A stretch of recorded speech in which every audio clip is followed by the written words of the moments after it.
Welcome to a place where hearts unwind, infinite threads that gently bind, love and compassion in every line. Together we rise through space and time.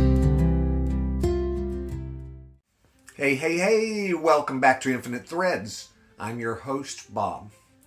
Today I want to step into something bigger, maybe even stranger.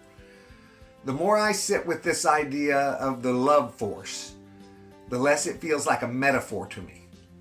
I know that can sound unusual because when most people say love, they mean a feeling, warmth, affection, compassion, attachment, the tenderness we feel toward another person. Love definitely can include all of that. But what if love is more than something that we feel? I've talked about this before in earlier episodes. What if love is an actual force? Now, I don't mean magic powers or glowing hands or coffee mugs floating across the room, though I wouldn't complain if the coffee mug figured out how to come to me. I mean force in the sense of something active, something that moves, something that connects what would otherwise remain separate. Something that pulls life toward healing, mercy, belonging, and wholeness. Maybe love is not only inside us. Maybe we are inside of it. That thought has changed things for me. If love is only an emotion, then it comes and goes with mood and circumstance. It rises, it fades, it gets tired. Some days it feels strong, and other days we have to go looking for it under worry, frustration, and whatever new absurd thing has happened in the world. But if love is a force, then our feelings may only be how we experience it. They may not be the full reality of what it is. A person can feel the wind without being the wind. A person can feel warmth without being the sun. Maybe we feel love because we are touching something larger than ourselves. Or maybe it is touching us. I can't prove that with a chart, and I can't measure love in official units of tenderness per square inch. But I do think that we can look at what love does. It connects people. It draws us out of isolation. It makes another person's pain matter to us. It interrupts cruelty in us before cruelty gets too comfortable. It gives ordinary people the courage to sacrifice time, pride, comfort, sleep, and sometimes safety for the sake of something else. And that is not nothing. That is power. And maybe we're so used to it that we forget how astonishing it really is. There is something in us that refuses to remain sealed off inside the self. We can see another human being suffer, and suddenly their pain crosses the border into our own concern. We hold a child, comfort a friend, forgive someone, or sit beside a person who is hurting, and somehow we feel more real in those moments. Why is that? Why do we become more ourselves when we move toward love? That question stays with me. Maybe love is not something added to us. Maybe love is what we are underneath everything else. Maybe fear, ego, resentment, and cruelty are distortions. Maybe they are what happens when the thread gets tangled, when pain teaches us to defend ourselves so completely that we forget our deeper nature. I'm not saying people are naturally perfect. Spend 10 minutes online and humanity will offer several helpful corrections to that idea. But I do wonder if beneath all the damage, there is something in us that knows that we belong to love. not as a nice thought, but as our source, as our truest identity. That would explain why hatred has to keep feeding itself. It needs enemies. It needs repetition. It needs stories that make other people smaller. It has to rehearse itself because some deeper part of us knows that it's not home. Love feels different. Even when love is hard, something in it feels aligned with life. A hard truth spoken with love may hurt, but it can heal. A boundary set with love may disappoint someone, but it can still protect dignity.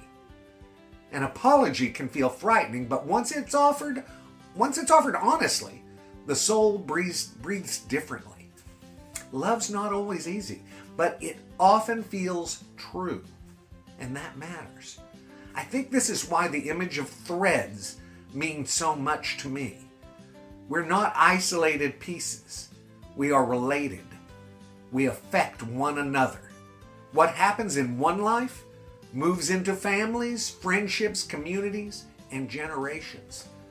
Kindness travels that way, and so does harm. The thread carries what we place on it. If love were only a feeling inside me, it would end at the edge of my skin. Real love never stays contained that neatly. It becomes action. It changes how we speak. It changes what we notice. It changes what we refuse to ignore, too. When I love, I'm still me, but I'm no longer only me. Your life matters inside mine. And maybe that is one sign that love is a force. It expands the boundaries of the self. And maybe when love expands us, it's not making us less ourselves. Maybe it is helping us remember what the self was always meant to be. Connected, responsive, alive to the sacredness of others. If the love force is real, then every act of love may be more than personal goodness. It may be participation in the deepest movement of life. When we comfort someone, we're not just being polite. When we protect someone that's vulnerable, we're not just doing a good deed. When we forgive honestly, we're not just being nice. We are letting the deeper current move through us. Maybe that is why love can feel strong even when we feel weak. A tired person can still offer tenderness. A grieving person can still reach for someone else. A wounded person can still become a place of safety. Where does that come from? Maybe love is not only generated by us, maybe it flows through us. And if that's true, the goal is not to manufacture love out of sheer willpower. Maybe the goal is to become less blocked, less defended, less convinced that separation is the truth. That doesn't mean that we lose boundaries. Real love does not demand self-destruction. A river still needs banks if it's going to carry water anywhere useful. Healthy boundaries are not walls against love. They are channels for it. They help love move honestly. They keep compassion from turning into exhaustion.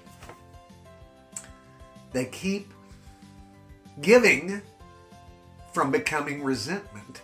And that is part of learning to live as love.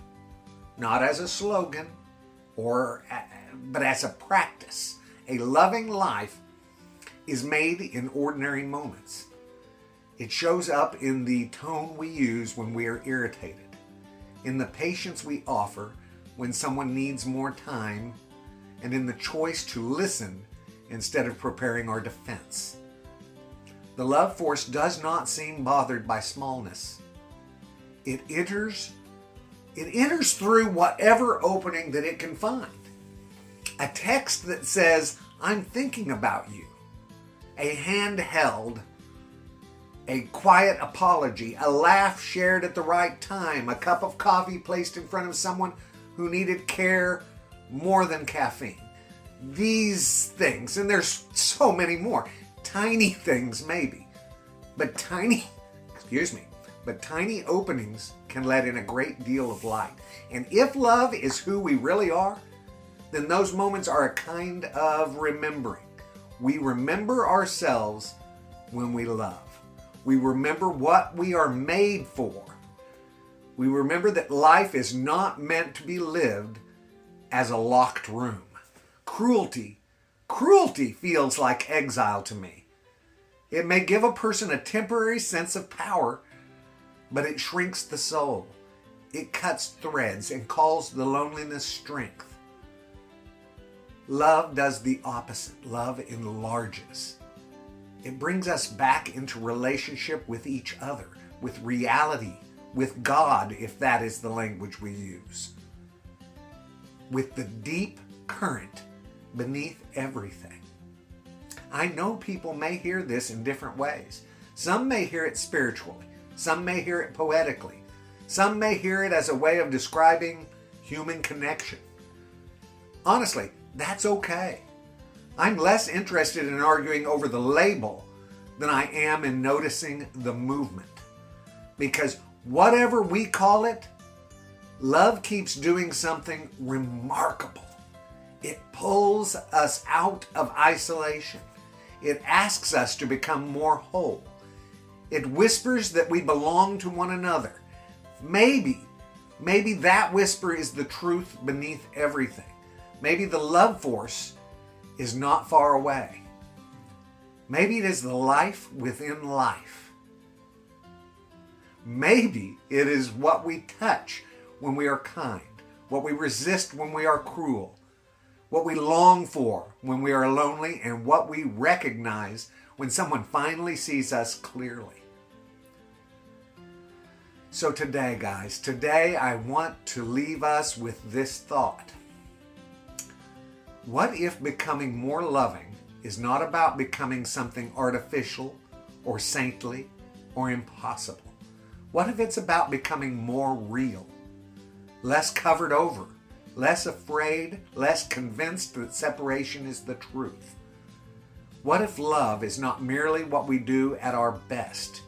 What if love is the deepest part of who we are? That possibility is enough to make me pause. It is enough to make me want to live as though every act of kindness, every moment of mercy, every refusal to dehumanize another person is not just a good choice, but a return. A return to the thread, a return to the source, a return to what we were all along. I'm Bob Barnett, guys, and this is Infinite Threads. I love you all very, very, very, very much, and you know what I need you to do. Go out and pass that on, all right? Later, Gators. Bye-bye.